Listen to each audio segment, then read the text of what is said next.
Hey, what's up guys, it's DarkArmedDuelist, and today I'm going to be taking an Infernoid deck profile. Now this is Infernoid Lair of Darkness, and I feel like this is the best way to play this deck, to be honest with you. With the abilities of the Infernoid monsters letting you tribute monsters to negate the activations of certain cards with certain Infernoids, you can just get so many pluses off your opponent by just negating their stuff, by tributing their monsters, and getting really big monsters on board and being able to special summon really easily. Now this deck is a lot of fun to play around with. I actually would carry this to a locals or even a regionals and play with because it was topping quite a lot recently. Maybe after the FTKs stop playing around with this new ban list coming out, we can actually get something going on with Infernoids at a regionals or some sort of level with Lair of Darkness. So anyways, guys, don't forget to like, comment, subscribe, hit that bell down there so you can become a part of the notification squad, and I will get straight on into this. If you are a part of the notification squad, don't forget to comment down below and tell me that you are, so I can give you a big heart. So let's get straight on this. And this is actually a deck that I would totally carry to a locals or even a regionals or something like that and play with. This deck is actually decently meta.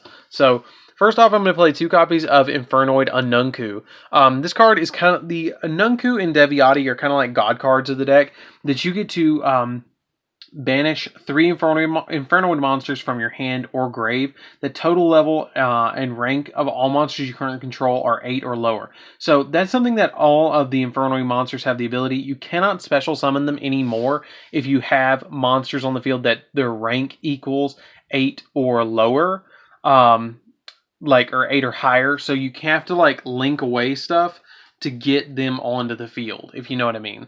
Like you have to be able to have like 8 or lower. So that's something that's kind of interesting to deal with Infernoids.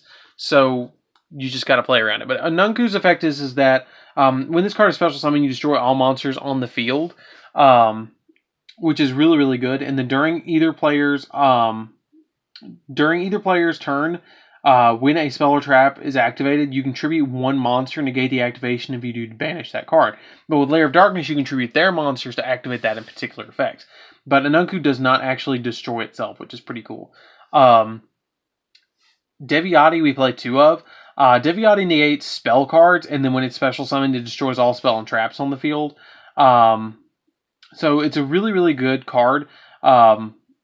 Except void cards, it destroys all of them except void cards, which is kind of cool. So it protects your own cards in a way, but you can actually tribute a monster that is on the field to negate the activation of a monster effect and destroy it, which is cool. Then I play 1 copy of Anadel. You only have to banish 2 Infernoids to special summon this card, and then this card can attack twice.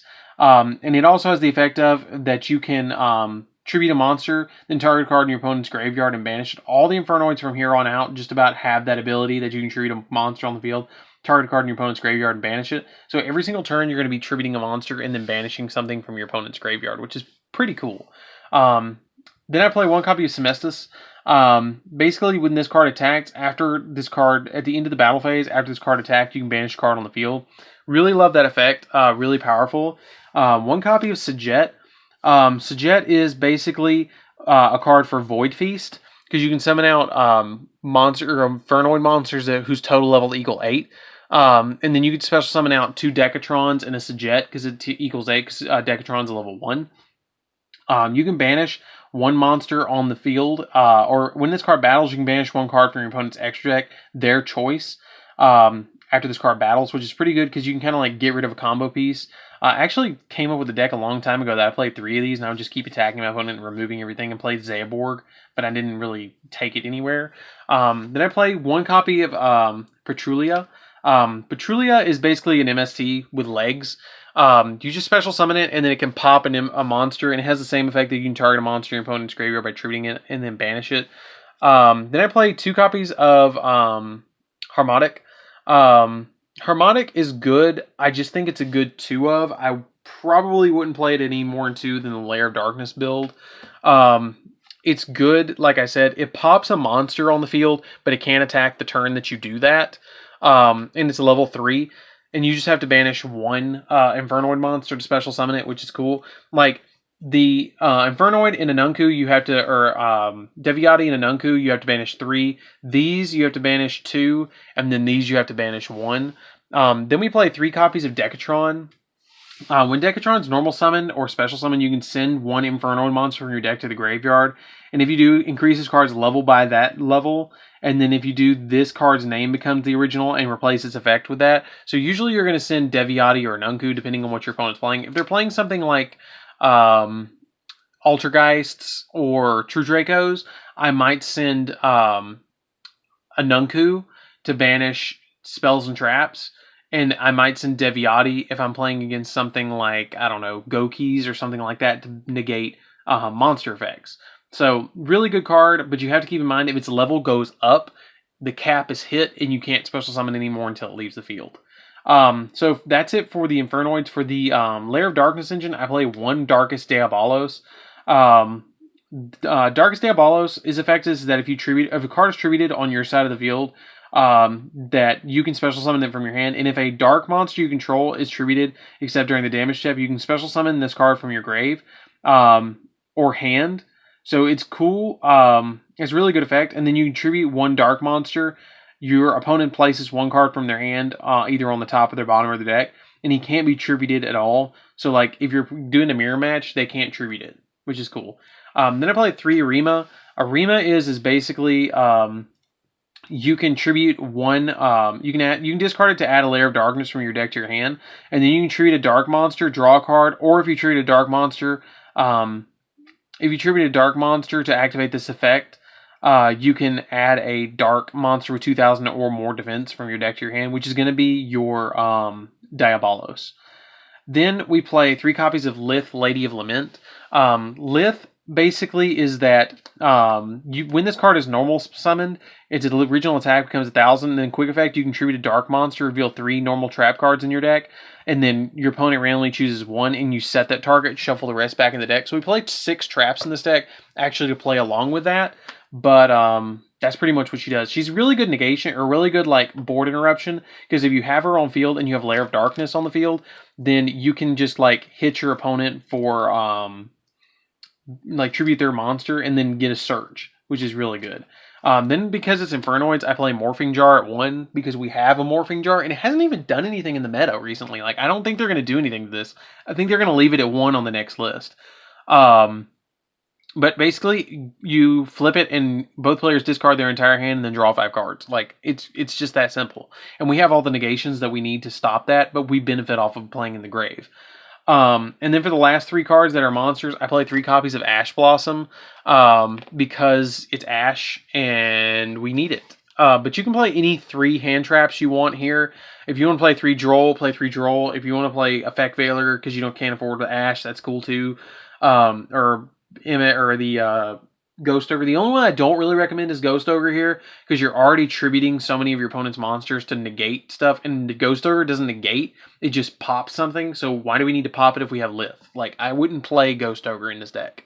I would play Droll so they couldn't add. I would play Effect Veiler to negate monster effects. I would do all that, but I wouldn't do Ghost Ogre. So that's it for the monsters, guys. Let's get into the spells really quick. We only play like a couple of traps, so it won't take long for that either. So for the spells, we play 1 copy of Card of Destruction because, again, we benefit off of being in the grave. 3 Lair of Darkness. Lair of Darkness basically makes everything dark on the field, and you contribute your opponent's monsters for card effects that you activate.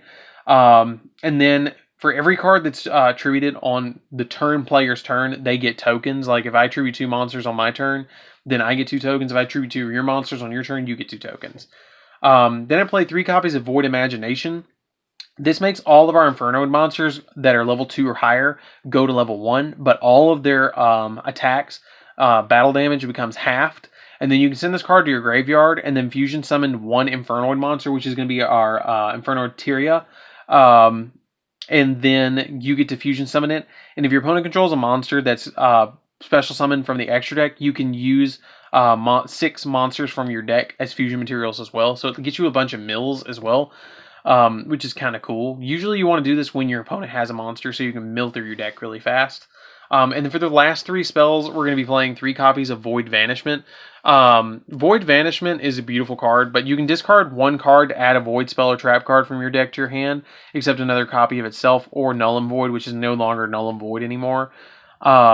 And then it also has the effect of once per turn, if an Infernoid monster you control battles an opponent's monster after damage calculation, you can send this card to the graveyard and banish those monsters. So it banishes both of them. So it's kind of like a suicide. I mean, it's kind of like it blows up both monsters, which is really, really good. And it just like banishes them both. And it just immediate board wipe, which is really good of both those monsters.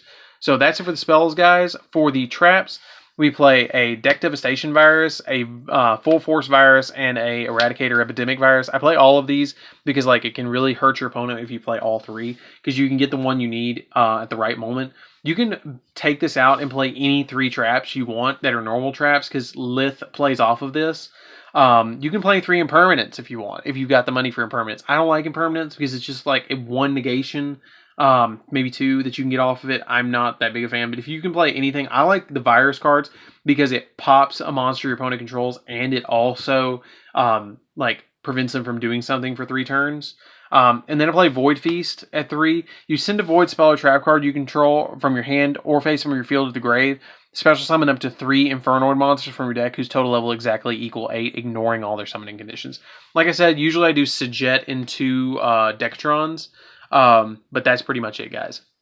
That's it for the main deck. Let's get into the extra deck. I'll go through the extra deck pretty quickly because you go into it sometimes, but you don't go into it that much because you usually just use Anunku and the other stuff.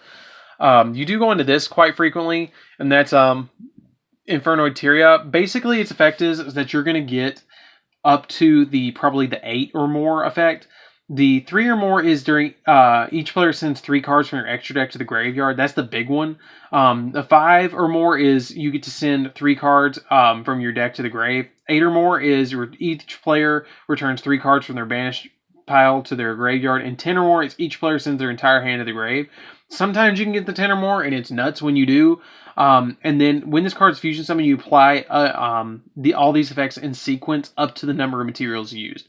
So if you get you're going to get the 3 or more. So we play 3 copies of Elder Entity Nist and Cyframe Lord Omega. Both of these kind of play into that as well, because if they're in the grave, they get effects off. Effect is that if this card is sent to the grave, you get to target 1 card on the field and destroy it. So you get like literally pops for days with this card, which is just really good.